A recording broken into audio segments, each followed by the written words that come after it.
পারমাণবিক কর্মসূচি বন্ধে 10 দিনের মধ্যে চুক্তি না করলে হামলার মুখে পড়তে পারে ইরান। হুমকি দিলেন যুক্তরাষ্ট্রের প্রেসিডেন্ট ডোনাল্ড ট্রাম্প। মধ্যপ্রাচ্যে রণতরী, যুদ্ধবিমান ও সেনা সমাবেশ বাড়িয়ে সর্বাত্মক প্রস্তুতি নিয়েও রেখেছে পেন্টাগন।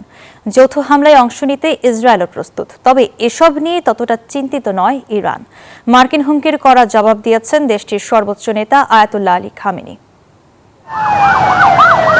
পরমাণু ইস্যুতে জেনেভায় আলোচনায় সামান্য অগ্রগতি হলেও চুক্তির বিষয়ে সন্দিহান ওয়াশিংটন। তাই তেহরানকে নতি স্বীকারে বাধ্য করতেই 10 দিনের ডেডলাইন দিয়ে যুদ্ধ প্রস্তুতি নিচ্ছেন মার্কিন প্রেসিডেন্ট ডোনাল্ড ট্রাম্প।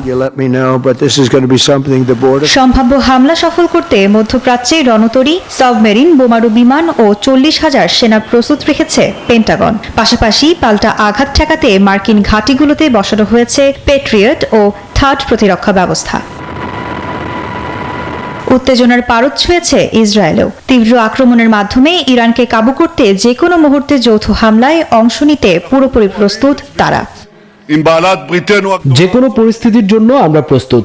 যদি আয়াতুল্লাহরা ভুল করে আমাদের উপর আক্রমণ করে, তাহলে তারা কল্পনাতীত প্রতিক্রিয়া ভোগ করবে।